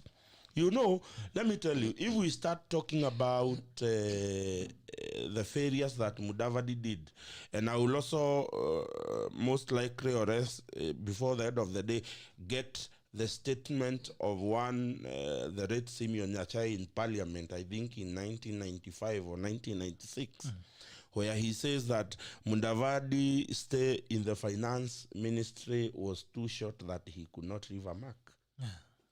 Those are the statement of one of his... I don't even understand how the conversation left Kalonzo. It has not left so much. No, I'm just... It has not gone so far. Yes. Basically, what we said with Kalonzo is that he was exhausted. You know, let it also be not And lost. Let it also not be lost that he was the finance minister during the Golden Bag scandal where the taxpayer lost 158 million shillings. So why are you tackling Ruth Ambogo in facts? No. But you see, I just want to tell her. I gave her an opportunity to back up her story, but she refused to. No, I did. And you know, let's be clear. Moi picked a spoiled boy who just, you know what is happening in this country? That idea of that a family member can inherit a political seat as if it's a monarchy. Mudavadi, you remember that he occupied the seat that was occupied by his deceased father. Immediately after the father died, he vied for the same seat and he was given a sympathy vote. So therefore, when I tell my sister here that Mudavadi doesn't know the cost of fuel, it is the same. He asked me whether Uhuru knows or Raila knows. It is the same reason why all of them are supporting BBI, because they are the birds of the same feather and they are flocking together. They don't know the cost of running a family without government taxes. That's the honest truth. Mudavadi, listen. Mudavadi, before becoming the MP for Sabati, was enjoying the privileges of his father, who was a minister. He automatically then becomes a minister. After he becomes a minister, he rose in the Kano era to become the vice president for the last 3 months of the Moi regime. Automatically getting the perks that comes with having served as the vice president of the republic. So that person to date enjoys government security, enjoys government employees who are assigned to him, drivers who are assigned to him, paid by the National Civil Service. He has enjoyed a cook paid by government. He enjoys, listen, I'm just saying, all those people who have come together, it is a union of people who have tasted power and they cannot let go. And Kenyans must be put on notice. These people do not have... So who should become the president? You see, I'm just saying, the decision of who becomes the president in this republic lies with Wanjiko. And the only thing I do here is to inform Wanjiko. They have all tested power. The kind Even of people... Mukisa. They have tested power, and the records in their time of testing powers are not talking positively about them. And that is a fact. Because no single individual in that Kenya One Alliance has not been tainted with a scandal. And that is a fact. So when you tell me that Mudavadi turned around economy during President Moi's time, I think probably we don't live in the same country or something. Okay. And you see, tell me, the first thing Kebake did when he came to power, Bitok, he kicked out these international renders. Did that stop him from turning around the economy of this republic?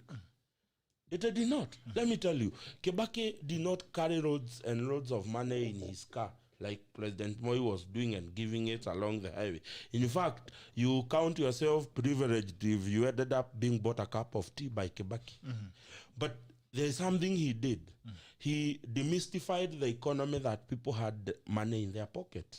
Today, Bitok, and you can tell me if it's true or not, most of your peers who have something that they have off-roaded to do business, they probably were able to get a piece of land during Kebake's time. Because there was money on the... You remember that is when the buying and selling of land business flourished in this country. This is the time the banks were able to give SMEs So when you tell me about Mudavadi, revamping economy, and President Moi put in the same statement, it doesn't make sense. I mean, he invited IMF and he ended up borrowing about 450 We needed billion. that rescue. We needed that rescue. No, we misused it. And actually, That's the thing. in And economics, you see, the thing is, Please note, it is a plan of Mudavadi that had about 75,000 Kenyans on a retrenchment exercise that happened during the Kano's regime. It was proposed by Musalia Mudavadi. And Bitok, believe you me, to date, we have over 15,000 Kenyans who have never received their golden handshake.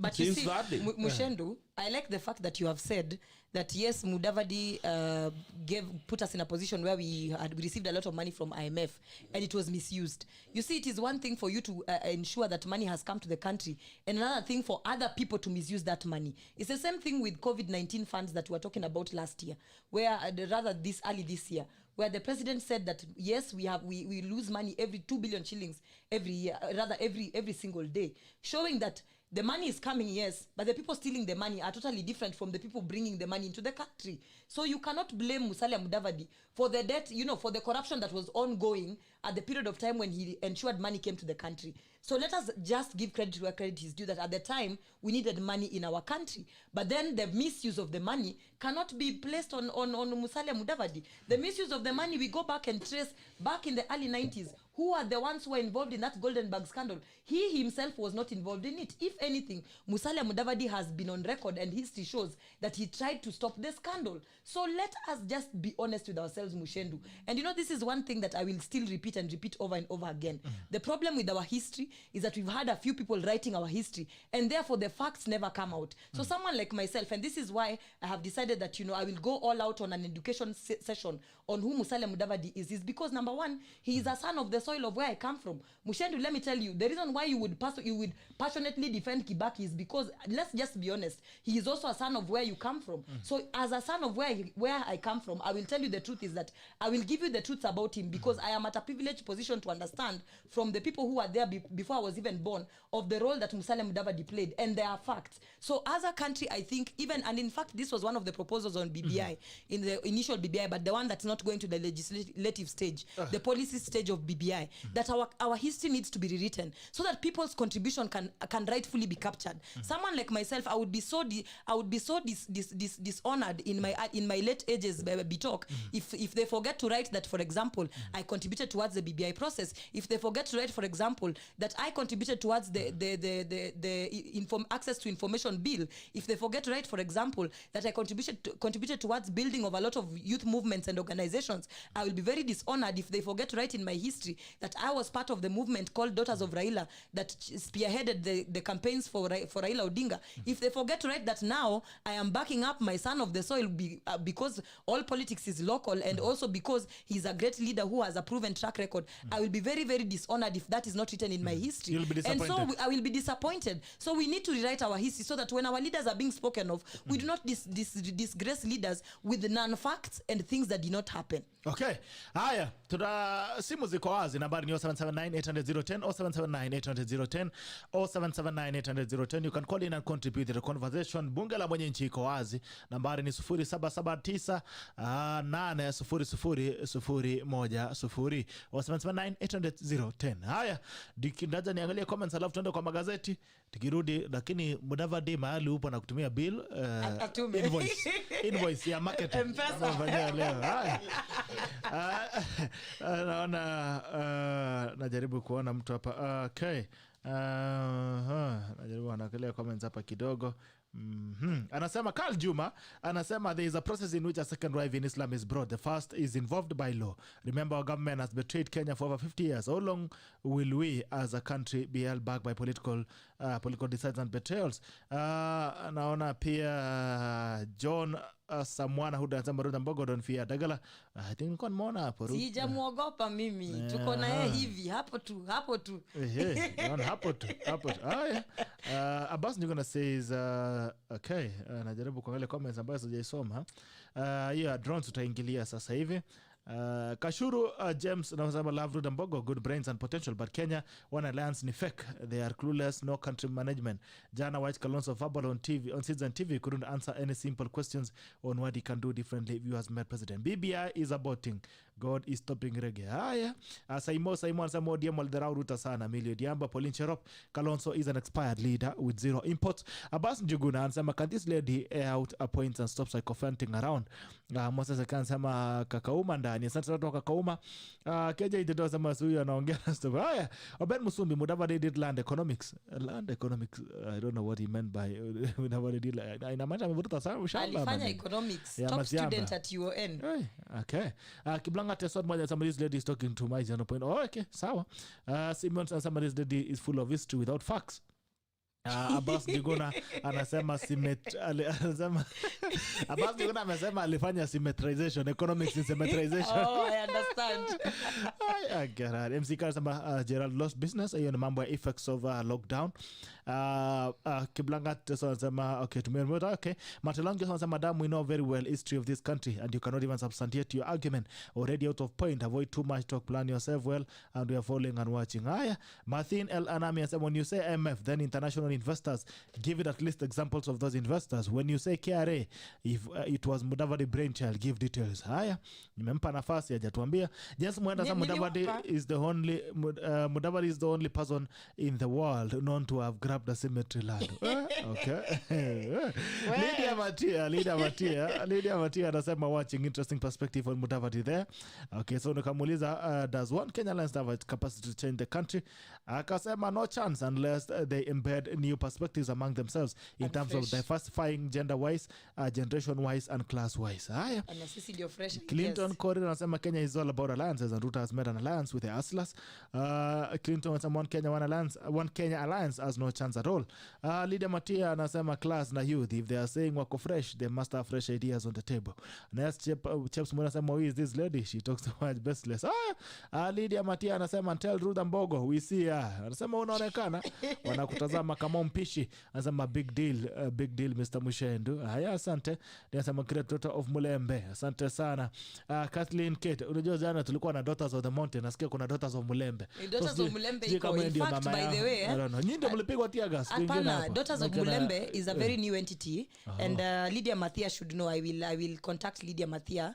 I am the organizing secretary of Daughters of Mulembe. It was recently formed as recent as February and we had a meeting in VIHIGA County at Luanda sub-county, Luanda constituency last Saturday, and it was a very beautiful meeting. And of course we will coalesce with Kina Lydia Mathia watupatie mentorship because they have come before us. Our head is a lady called Lumonya.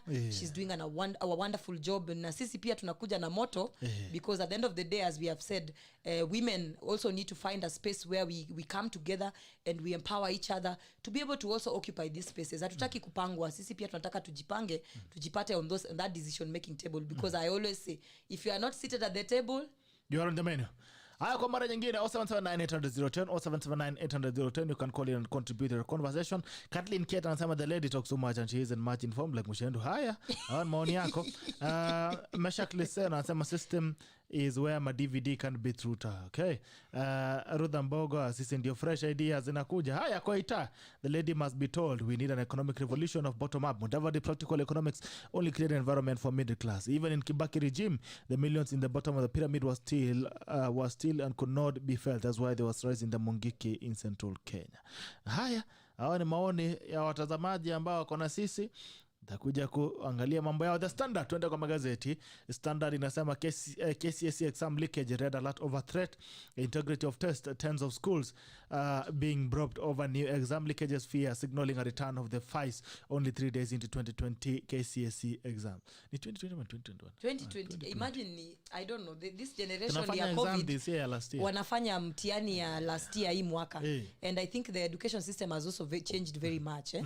One thing I know I've noticed from this generation of ours, and it's quite unfortunate and we need to address it, is our need for easy things. and our need for quick things. And you see that need for microwave solutions to problems is what leads most of the generation we have to cheat in exams. I was even telling my sister, my sister Lynette is doing Lynette Listers. She's doing her Form 4 at Kevere Girls. And I had a chance to see her last week on Monday. Best of luck. Yes, and just to encourage her, I told her, look, KCSE is actually one of the easiest exams you will do as compared to the exams that you do in school. So I think that panic is what leads kids to want to cheat in exams, to want a quick solution. Because watu kama sisi, I always tell people I came from a C+ at the beginning of my Form 4 to an A- at the end of my Form 4. I guess that is why P. Muchendu was saying when he spoke to my teacher, the teacher had very beautiful things to say about me because I really dedicated myself and I worked hard. And there was no leakage during our year. There was no leakage whatsoever.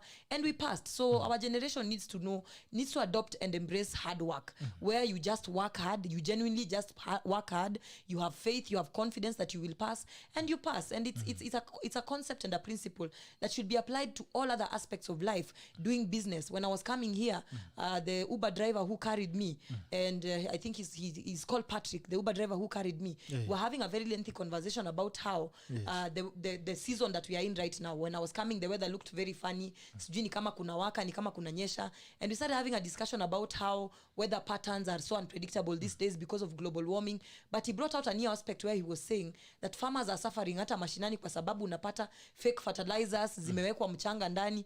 And we were discussing and saying there is no possible way that an older person or a person of the elderly generation would put mchanga in fertilizer to kunyanyasa farmers, that unaweka fertilizer unapata crops zako zinakauka kwa sababu umeweka either fake chemicals, low quality chemicals ama mchanga, And we were just discussing how our generation has not embraced hard work, and we end up doing silly mistakes and very unconsiderable things like those, that we lack ethos as a community.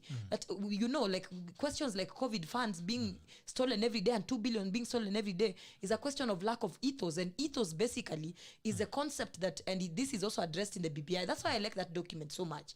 This is a concept where we are saying that we address each other as human beings, that we address each other as a brother and a sister, that you ask yourself, before I do this action that I want to do, how will it affect my brother? How will it either uplift or bring my brother down? So as a result of lacking ethos, we find ourselves in a situation where money meant for COVID relief funds zinakulwa na watu, fertilizers zinawekwa mchanga, students wanaiba mtihani, stimulus package ya wazee, tukifika pale kwa county, KEMSA wanaibiwa masks, vaccination mtu analeta anauzia watu. So, and it's not even a problem of our leadership per se, because sometimes we always concentrate the problem on our leadership. We forget that watu wa kuiba vaccines, watu wa kuiba masks, watu wa tenders za like that young lady who was found in the tender scandal, like in Angiritas, are just the you and I of today. So hard work. Let's just embrace hard work and ethos as a country and get to where we want to be as a people.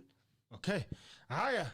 Raila stop man in surprise BBI move this way, that way. The Orange Democratic Movement has sent signals that it may be going slow on the quest to review the constitution through the Building Bridges initiative, in telling pronouncements by top party officials yesterday. The government was eyed to instead direct funds set aside for the upcoming referendum to fight in COVID-19 pandemic. Interesting time to be alive. Questions linger as DP Kenyans get Sputnik jabs. A commercial venture. Deputy President and his family were yesterday vaccinated with a Sputnik V COVID-19 vaccine despite uncertainty on his efficacy. Nimesikia ni 96.2%. KEMSA 8-month house White Dogs inquiry exposes KEMSA rot. The Senate Health Committee report medical supplies agency gazeti na standard na konge metanganazwa na nini. Haya. Agency uncovers massive schemes that CAPS have been allowed farms to profiteer from pandemic, and is arrest after a drone overflies DP Ruth's current home. The DC and NIS are investigating the circumstances under which a drone was captured flying inside the DP's official residence current yesterday. Hiyo ni headline ya gazeti ya Standard. Page ya pili inasema no pump as Mama Sarah is laid to rest. Okay. Oh my. No pump. COVID times. Zero pump. COVID times. Haya. Pole kwa mama pia ni kama hakuwa anapenda sarakasi sana. So I think maybe she had written a will. Unajua kuna watu wanasemanga hawataki sarakasi mingi, but also remember I think there is some ties to are they Muslims or something like that? They have some Islamic ties where they don't really entertain pomp and color. Okay. But angekuwa tu mjaluo tu proper mwenye ni Mkristo. Nakwambia ile Tungekuwa matanga bado tunazungusha marehemu Kisumu. Tungekuwa Luos said that the catering are called jokata. Jokata sahi wangekuwa wanapigania tenda ya kusupply chakula huko. Na hata wangekuwa mpata kazi ya kwenda kulia. Nasikia kuna kazi ya kwenda kulia. Kazi ya kwenda kulia, Kupiga duru. Joey, Ruth's Jam Session with Raj and those exam chiefs now employ new tricks. Exam mutiani kanaibiwa kasonge. ODM chiefs strongest end here to abandon referendum cause. BBI kamenda. When you come back nataka mtuambie if ODM pulls out of BBI, what happens? Anissa's drone flies over DP's home. Sijui kunaendaje. Haya naona MPs conduct ethnic and professional audit on KRA. Okay. Daily Nation, spy agents, drones rattle politicians. Unmanned gadget flies into Deputy President William Ruto's compound, triggering a security alert. Governor Kivota Kibwana and Senator Kipchumba Murkomen have complained about the aircraft overflying their homes before. Niliona wakaambiwa kwa Twitter wachaneni na maneno, ndio sasa imeelekea kwa naibu wa rais. Kwa heri mama Sarah Obama azikwa jana. El Hade, what Somalia knew about the attack. Okay. Page appeal, things are acting out because the parents have become distant. It's a simple burial for Mama Obama. Politicians rattled by flowers made by strange drones came aboard on spot of a COVID scandal. Wheezy. Somalia knew about Al-Shabaab attack on Kenya's military camp. AG war drives tech premature term battle. Okay, tutajua by the way nani who is possibly going to be the next AG. Gazette ya People Daily inasema drone at Ruto home spark security alert. Police brought detectives grill a British national and neighbor who's got straight into the DP's private residence in Nairobi. Mama Sarah lay to rest. Pone Mama Sarah azikosa kwa headline kidogo. Alafu Raila aspirant to term Sacred Alliance ahead of 2022 polls. In mambo ya One Kenya Alliance versus ODM leader Raila Odinga is said to be cobbling up a new team to counter the One Kenya movement, OKM, comprising his rivals who are leaders of the political parties. Among National Congress, Musa Mudavadi, Kalonzo Musyoka are coalescing under the OKM as they try to severe links with the political front turned for Raila Odinga, and buoyed by the recent wins in Matungu, Kabuchai and Machakos many polls. The quartet is racing against time to cement their newfound relationship aimed at fighting Deputy William Ruto and Raila Odinga in 2022. What happens if we have OKM against Rarua? Security alert has drawn flies. All right. Tuanze na mambo. Tuanze na mambo. Forcing issues. Ndio maana ni watu wa ODM ndio wanasukuma zaidi. Haya. Tuanze na mambo ya BBI. What happens if ODM pulls out of BBI, Muchendu? It's dead.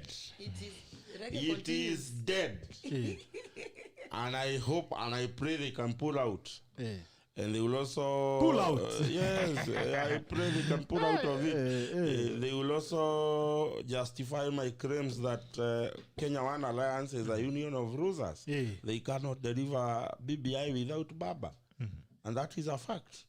Baba is a brand name. He's a brand by himself. In fact, Baba is ODM and ODM is Baba. That is the truth.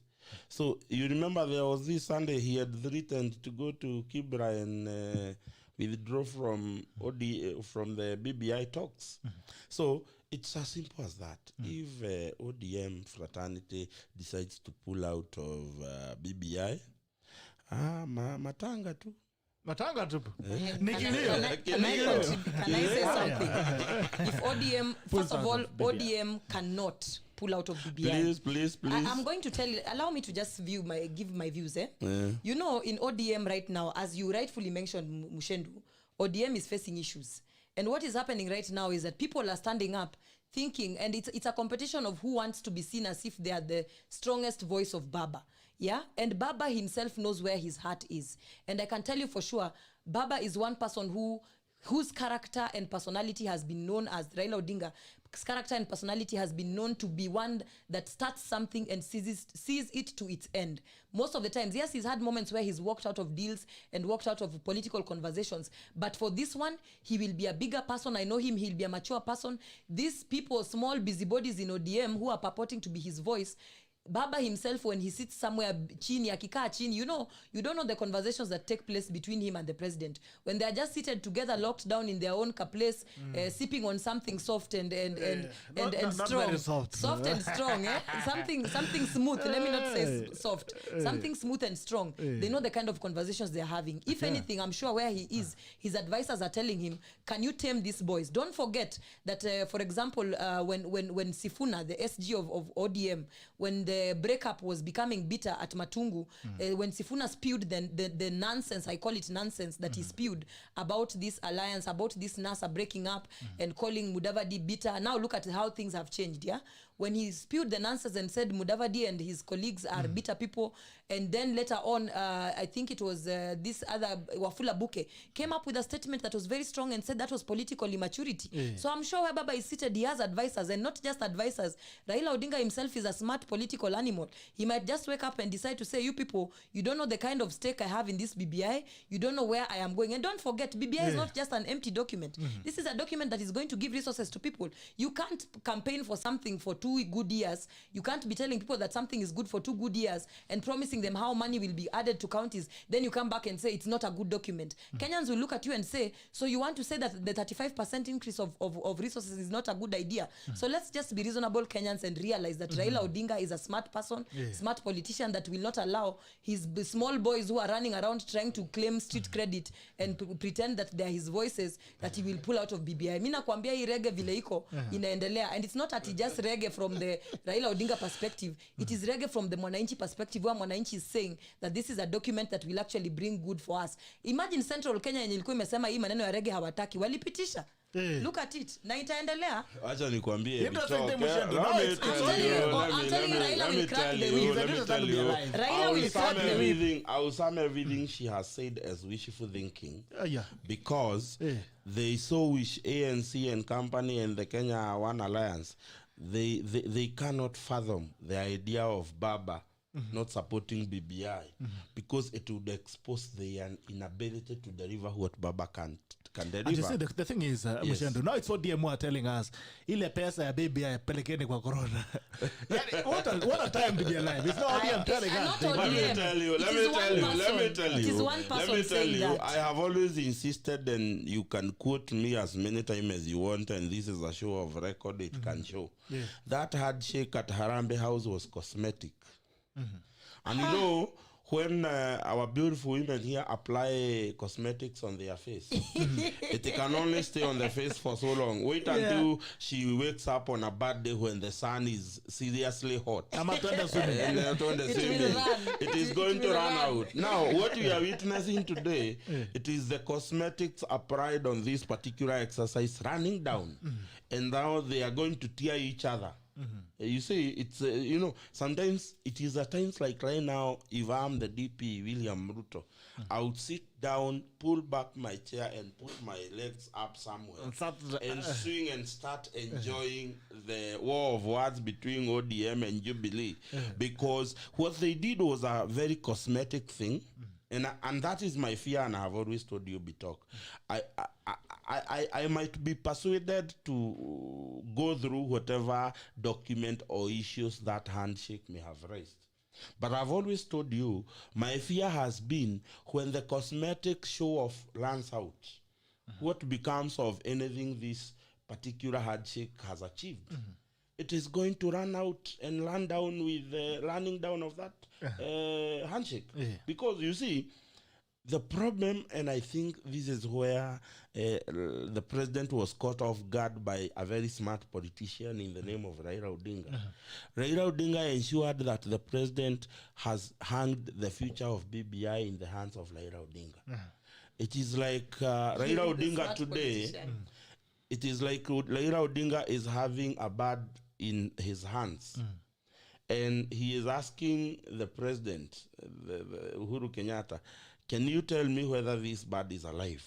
Or not? And if Uhuru says it's alive, Baba will crush the bird and he will show it. If Uhuru says it is dead, Baba will let that bird go. That is where the president finds himself this morning. That he allowed the prime minister to take control of this process. And prime minister, being a shrewd politician he is, Let me tell you, he's the only politician who has been able to survive elections and remain relevant.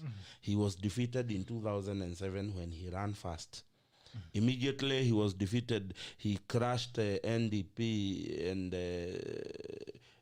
joined KANU, whitewashed Moi and moved out in another outfit called LDP. LDP came and joined Giro, Wamarua and Kibaki, and they formed the NAC coalition. Fast forward, he becomes the prime minister. That was, I mean, he becomes the minister. He was the minister for public works during the first coalition government. Fast forward, he moves out of the government and they form the Orange Democratic Movement. He comes back 2007, and then he is the prime minister. Fast forward to date, he is now a de facto partner of government of Uhuru Kenyatta, regardless of whether he says he's not part of government. Now Uhuru finds himself having been prayed well by, you have to give it to Raila Odinga, that he has prayed, including the senior most officer of government, on his hands, because Uhuru has found himself giving a statement and declaring that BBI is part of his legacy. And now his legacy is again in the hands of one shrewd politician in the name of Raila Odinga, who is in a position to either give it life or crush it. Okay. So it is very simple. If Raila Odinga pulls, don't even say ODM, if Raila Odinga pulls out his support for BBI, that document is dead on arrival. Okay. Another update, Accra Road within the downtown. Ukifika CBD ukielekea downtown, there's Accra Road. It has been renamed Kenneth Matiba Road. So kama unaendaga Accra Road, tafadhali msipotee Nairobi. Lakini tunaomba kama sisi watu tutatoka Rift Valley, tafadhali msibadilishe rangi ama jina ya Afya House. Ama inaitwa Afya Center. Tafadhali. Ile agree. Tafadhali msibadilishe rangi ama msibadilishe jina ya Afya Center. Sisi tutapotea Nairobi. So if you use Accra Road, Kenneth Matiba Road. Oh, yes. That is nice. Yeah, it is like as the people of Limuru. You can change Koja to whichever name. You can change what, but you always beg the proprietor of Roast House never to repaint that. Please. House another character. It is the sign of inaitwaje that nations the greenhouse. Afya Center. Ikilipendiwa mtapotea. It doesn't matter them changing the name of Accra Road to Kenneth Matiba. By the way, it was long overdue because that guy stood up for something, and it is worthy to get that recognition. But there is a problem with renaming famous roads to fit the description of those readers we want to actually elevate, because they never stick. Today, you will never hear people talking about Wangari Maathai Road. Even today, I have never been able to rename Forest Road to Wangari Maathai Road. So you will always find that we know the junction of Accra Road, and you know, before we can get it into our head, look at from the word go, we named Kimathi Street, we named Kenyatta Avenue, Moi Avenue, Tomboya. So it's gonna take time for actually people. Kimathi, I think, was Queen something. Yeah, anyway. Queensway. Okay, so watu ambao mnaendanga Accra Road, tafadhali mebadilisha hiyo. And I have made a good contribution. Waseme Ambogo Lane. Later in the future. In the future. Chikaza man. Hiyo jina, hiyo Ambogo inakaa tu jina inaweza yekwa tu kwa street mahali. Ambogo. So watu wa Accra Road, jina imebadilisha imekuwa Kenneth Matiba Road. Pia wala watu ambao I'm also wondering about the buildings now. There's Accra building, Accra Towers, maybe they'll need to be changed again now to Matiba building or Matiba, so that it becomes easy direct. Anyway, hiyo ni mambo ya siku nyingine. Naona comments was detected. When Musumbi, we wanted, okay. The only currency that defines Raila nowadays is threats of violence and mass action. Is that really what defines a leader? Okay. Michael Desema, BBI my foot. Ben Musumbi, God truly answers prayer, and it's a good thing for us as this country. Simon Saimo. Why have the two Anshek brothers not talked? Even one has not said quick recovery to another. Are they in good terms really? What if they have sent watu private watanga messages? Pia walianzanga hiyo wakasema rais mbaya, wala watu wametukua rais ndio mbaya. bakati kiliumana ndio nikajua. Kama Sindat Kibansama, the show is more fire, listening with my boss in the office Rongai. Asante sana watu wa Rongai, thank you so much for listening to the taco, we really appreciate. James Mwenda anasema pull up selector. Naona pia my good friend ambaye amekuwa fan mkubwa sana Liki Sara Cheroborio asema at least I've been awarded my badge. Congratulations for getting your top fan badge. Obed Musimi says I meant that Mudavadi did land economics whose focus is on land management and by extension skills in real estate management, property development it is here. And like Muchendu was indicated, his management was lazy thinking, borrow more. Kibaki taught critically and we saw the turn around. Naona Simon but this older generation is leading everywhere. Government is full of older generations. So she blames young generation. Swala nyeti. Okay. Naona mnatafutana hapa na Lydia Matia. Okay, now Rarua versus OKM. Ambogo. Rarua versus OKM. Yes. First of all, there is no existence of Rarua. We need to see it in existence first before we can say Rarua versus OKM. So for now, let's just focus on OKM. All we are saying is that we don't know how... personally, I've always said, and I think I even said it in another radio station that we were with you together, Bitok. Yeah. I said something to the effect that, you see, it will be a very hard and tall order for people who have been antagonists. I know that we have had in the past where antagonists have come together, but this one is extreme not ends of this very recent, even recent. Talk about this. Talk about Uhuru Kenyatta calling Mudavadi Mandimoni. Yes. Talk about Uhuru Kenyatta calling Raila Moganga. You know, I've not even mentioned. Let me go with my sentiments first of all. Before, you don't even know the direction. You don't even know the direction I am going to. The direction I'm saying is that this time round, when we talk about Rarua, we are talking about extreme antagonists, like on the extreme ends of the line, where one person has built his career, literally survived or sustained his career calling the other a thief, and another one has sustained his career calling the other one Muganga, Muchawi, and all those kinds of names. And you know where we were when this discussion was being held, where the question was that how will it take, what kind of convincing will it take for the one who has called the other a thief to go back to the people and tell the people that he has been telling that this one is a thief, that this is not a thief anymore. The people will actually, you know, and as William Ruto has always said, Kenya haina upungufu wa wajinga. Meaning the Kenyans are smart. He himself admitted that Kenyans are smart. So if Raila Odinga has always said that William Ruto is a thief, then the smartness of Kenyans will come out and Kenyans will ask Raila Odinga to say, if you've been saying he's a thief, give us the evidence of, first of all, the things you are claiming he has stolen, and number two, evidence that he has returned all those things that he has been stealing. Number two, for William Ruto, the question for Kenyans who are not stupid, as William Ruto said, Kenya haina upungufu ya werevu, ama haina upungufu ya sahi, kuna upungufu ya wajinga. Basically, William Ruto will have it very hard going to churches, and you know him, his campaign platform has been churches, going to churches and proving to pastors, you know, and telling them that now this man is reformed. He's no longer a man who uses, because there are times he would even say that Raila Odinga uses witchcraft. You know how many churches will Raila Odinga go back to and kneel down for prayers and even for baptism? Because remember, churches have different denominations. There are some denominations that will come and say, wewe kila ambacho umefanya, that yes, you've been baptized by the ACK, but we also need you to be baptized by this other movement or by our church. So it's going to be a very tall order. So this Rarua movement, and remember, Raila Odinga is also a smart politician. He has not run out of people that he can form a coalition with. There are people that we saw him the other day lining up with him. We saw him with Governor for Makueni. We saw him with not Makueni, is it what's his name? We saw him with Mukisa Kitui. We saw him with what's the name of this governor?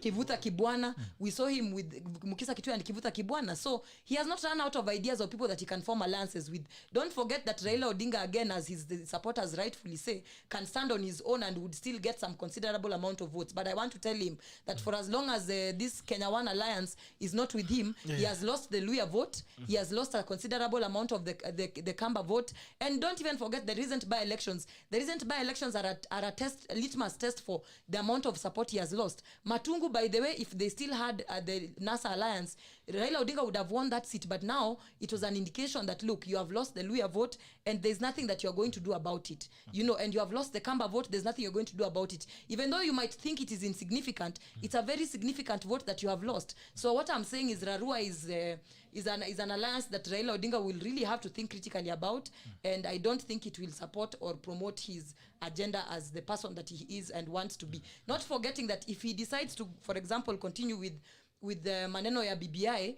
he can't again form an alliance with someone who has openly been against BBI and has sent his people to go against BBI. So don't forget that he has not publicly taken a stand against saying that he's pulling out of BBI. So this Rarua alliance, if you assess it very keenly, the possibility and probability of it happening is lower than the possibility of it not happening. Okay. Rarua Alliance versus Oka. It's very simple. Oka. And the question in Muchendu, as the president told us when Raila Odinga stopped being Muganga, and as Raila told us when Rais aliwacha bangi, aliwacha pombe, I'm still and waiting. as Mudavadi told us the same thing, that when he stopped being a thief, and as the president told us when Mudavadi stopped being Madimoni. One, I'm still waiting for His Excellency the President Uhuru Kenyatta atuletee certificate ya kutoka Mathare. Ya kusema that Raila Odinga was cleared from being Kemondo Kegoroki. Now, it's very simple, Bitok.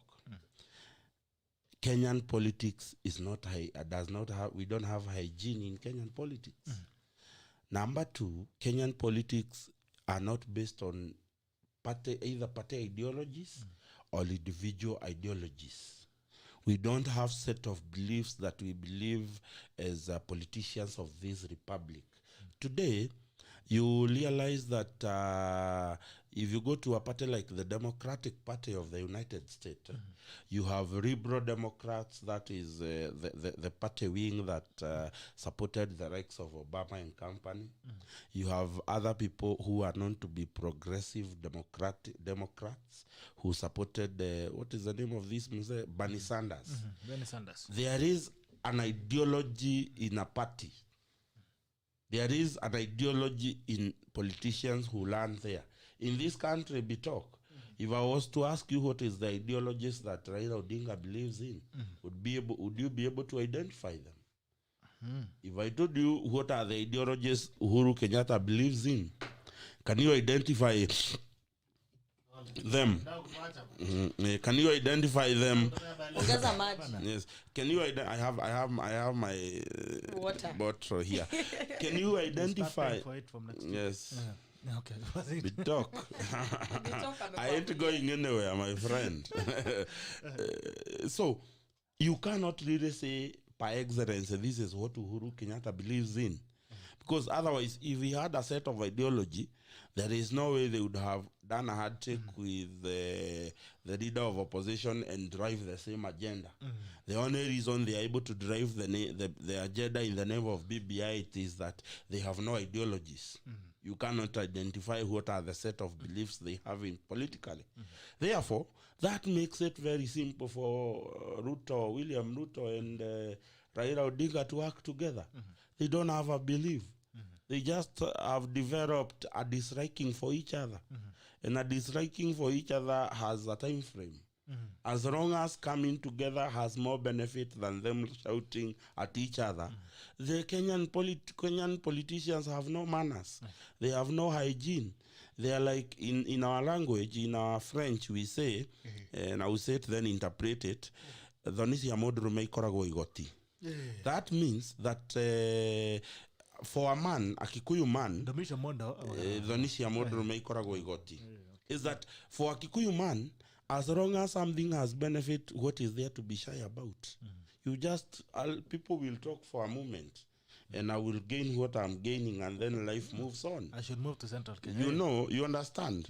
And that is why you will see men in Central Kenya, a woman has been left by a husband, and in a month's time, a man is shamelessly being seen walking around with a widow who has not done her mourning period. The point I'm trying to say, Rarua is very possible. And I'm telling you, there is nothing easier like William Ruto going to churches and convincing them that it is the Bible that says you must clean off the hatred in your heart. and you must find a space to forgive your brother. But how many churches? No, he doesn't need to go to any churches. He will just need that. He will just do a congregation of bishops who will in turn deliver the message to their congregants. Raila Odinga, yes, Raila Odinga will do one rally in. But the people will demand that the stolen money has to be returned. Raila Odinga will. That is Raila Odinga. That is, of course, if you have any evidence money was stolen. I'm still waiting for a legally viable justification that there is money stolen. I don't want to work with hearsay. And that is why I told you it is in the record that Mudavadi stole 280 million of the cemetery Rad Saga. That is legally viable. It is on record. It is on paper. Okay. I have not seen what has been stolen. The only thing those people who hate on William Ruto keep repeating, it is that Randy issue with that Musa who passed on. And it is also in the record that when the courts found that he had fought, he returned the rod. That also portrays of someone who obeys the rules of the land. How many petitions and rulings has this government of Uhuru Kenyatta received? And they have not obeyed. Okay. So that is a discussion for another day. But let Kenyans not be surprised if they find a wheelbarrow carrying some machungwa. Some oranges. Yes.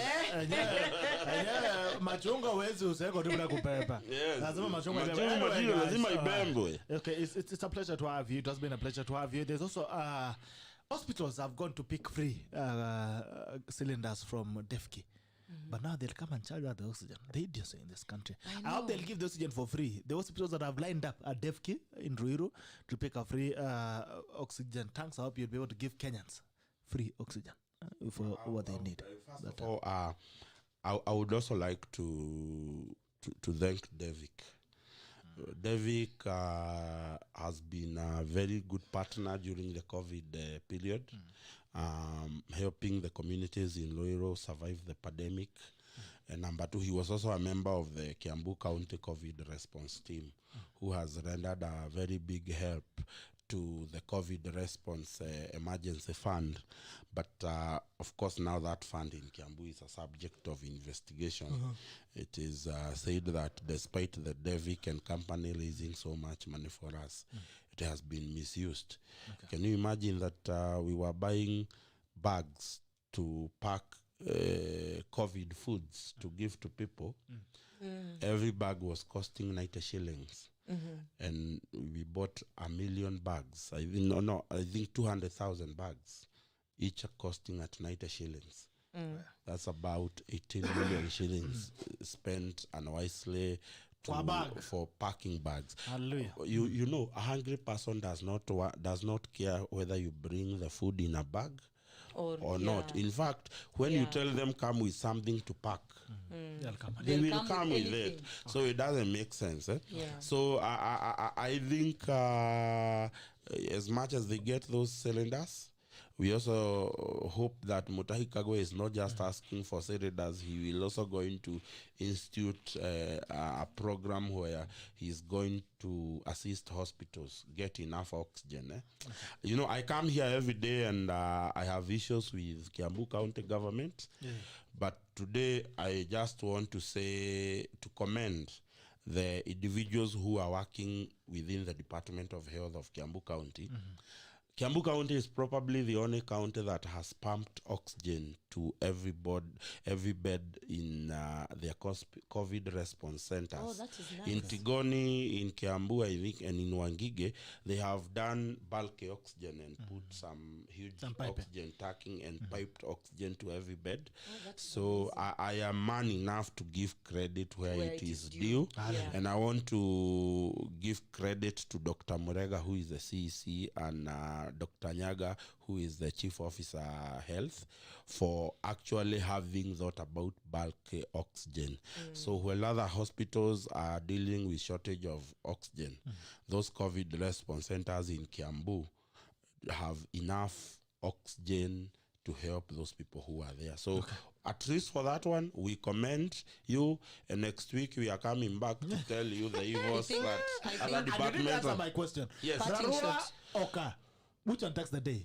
Rarua any day. Rarua any For me, my day. parting shot. I'll give you a parting shot. Let me just recommend Jadis Okongo, for example. Okay, you give us a parting shot, then I'll close. My parting shot is that I'm happy to hear what is happening in Kiambu. Yes. Unfortunately, it's not the same situation for VIHIGA. If anything, VIHIGA County health workers had not been paid. I don't know the status right now, but have not been paid for the past over 13 months. Even before COVID started. So I think there are counties that have set a good example, like Kiambu County. But for VIHIGA County, if a pandemic were to hit, I'll be honest with you, that we would lose a lot of people, because our hospitals, even before the pandemic, our hospitals are in very pathetic states. You hear of, I usually get complaints from voters who call me and tell me, oh, my person died because we went to Mbale hospital and we could not get mere services, or personally, I even lost my grandfather because of the response. Back in 2018, the response of our hospitals in VIHIGA County was very poor. He's a man who would have lived longer years than he ought to. So I think our county government in VIHIGA needs to step up. And finally, Muchendu, there was a statement that you said that that I think was sort of misinformed in a way. When you are saying that Kiambu residents are suffering and so people like VIHIGA County might not see the consequences of COVID-19. Trust me, we do. Don't forget that as much as Kiambu County is in the service industry, the people who now work within those service industries, most of the times are actually people from the Western region. Mkifungua mahoteli, watu ambao wanaenda kukua waiters ni Waluya. Mkifungua hizo mahoteli, watu ambao wanakuwa ma guards ni Waluya. When you have in your houses people who are house helps is persons from Western community.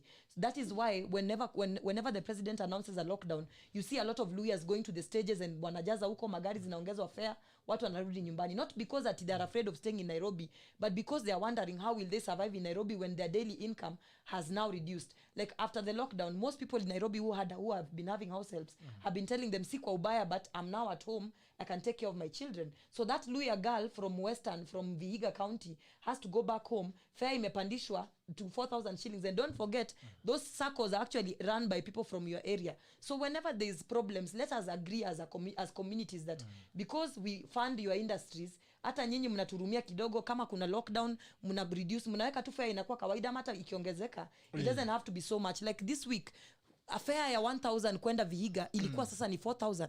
Right now as we speak, for you to go to VIHIGA, you are going to spend like 5,000. Na ni mtu mwenye hiyo 5,000 is not even the money they make on a monthly basis. Kwanza ma watchmen. So I think we need to have these conversations because at the end of the day, and I speak very passionately about this issue because it is one of the legislation I will bring to parliament once, or the Senate, once I enter Senate if BBI passes. Nikiingia Senate ama nikiingia parliament, it is BBI ikipita, tunaenda Senate as women reps. Na isipopita tunabaki kwa bunge. Wherever I will find myself once I win the seat, the first legislation I will come up with is the welfare of these house helps, cooks, hata si kupunguza fare, house helps, cooks, watchmen, because they suffer whenever there are problems, and most of them come from the Western region, a great percentage of them coming from VIHIGA County. So all I will say, communities tusaidiane, kikiumana, msituongeze fare ya 5,000, and at the end of the day, we understand that you run the circles. So talk to your people. When there is a pandemic, wasituongeze fare ya 5,000, kwa sababu wakiongeza fare ya 5,000, mimi kama mheshimiwa Ambogo, mimi ndio ninasafa, wa voters wananiambia, mheshimiwa nisaidie na fare ya kurudi nyumbani, na mimi mwenyewe pia tu ni kahasla kadogo tu kama wao. Thank you so much for joining us this morning. It's a very tough time for boy child. You can imagine now unaanza kutuma fare 5,000 kimumana, very tough time for boy child. Yerodis Okongo anasema, for example, Kusi Stadium is a name that resonate with the community around that place. Now changing it to Simeon Yacha is like taking it away from the community. Okay. Delets Musa Ambogo amedanganya. Have you ever heard DP talking about BBI that is supporting or not supporting? My friend, in fact, Ruto said, the BBI passes, I will respect and use it in my government come 2032 or 2023. Or meme comforters bantel to focus. My haters. Wafula Philip anasema tuliwaambia amkusikia, Ruta is the man to watch. Hata wakina Ruth watakimbilia huko YG space. Sharon anasema mama Masa, that's Sharon Shani. Ajarido Konga anasema I don't understand why she's my ground person. Sharon is the ground person wangu from Ludayo Award. From Ludayo Award. Ludayo Award. Numegepateko kitu msisahau. Ndizo Konga anasema I don't understand why government is just finding it easy to rename streets and stadiums. Why don't they build something new like an hospital and name it after whoever they want? to name it after. Okay, sharing us great conversation. Ruth Ambogo, my incoming women rep VIHIGA. And nimeona Jamil Kibota amekuja na kapote. Abbas Njugu na BBI is dead. There were no signs and symptoms early enough. There were signs and symptoms early enough when Kieleweke strategically pulled out of the campaigns, having realized it was not popular kwa ground. ODM was left running around with it, and after the deep state found out that however much they push it, it won't succeed in the referendum. A substitution of BBI is the newly formed alliance, which is yet to sink into the heads of Kenyans. Pauline Cherof's conference detected. Bruce Lee is idea. My sister should realize lawyers are no longer cooks and watchmen. It's so shameful to hear that from her. Mariana Mumbua says, Mama Masa. Why? James Mwenda says, why can't she propose that legislation now? Jiridoris Okongo, among Mamba community. Haya, swala, nyeti. Sijui mambo ya drone, should we take it, should we be worried about the drone flying over the hiyo drone ni jirani tu alikuwa na experiment. Okay, but also it's a serious issue by the way. It's also a serious issue. Has imposed sanctions on drones. You know, I think for me, I don't want to blow that issue out of proportion. Okay. It should be dealt with in accordance with our penal codes, because it is illegal to fry drones yes. Right now. Yeah. More or less fried drones in a secured official residence of a senior government official. So let it be dealt with it in accordance with the law without so much security, so much politics about it. For Richard General Muchendu is my guy, and the guy always hit the nail on the head. Uhuru should open up the country and allow us to feed our families. Thank you so much for joining us. It's been a pleasure to have you, ladies and gentlemen. I hope to see you. I hope to see you next Karibu Wednesday. Sasa mimi Bitok. Nimekuwa na vita. Unajua nimekuwa nikiambia watu hii tako si Mlembe FM. Si Mlembe FM ama patanisho. But they keep salimia nini. I want to say hi to one John Mogoe from Kiambu. Mumeanza kusikizana tena? Hapana, hatujasikizana na yeye, lakini niliona akisema ati last time aliniambia nimsalimie nikakataa. Leo John Mugwe nimekusalimia, lakini next time peleka salamu Mlembe FM ama huko kwingine. Aki, you know you are disrespecting lawyers. No. I'm not, listen. Hapana, wacha nikwambie.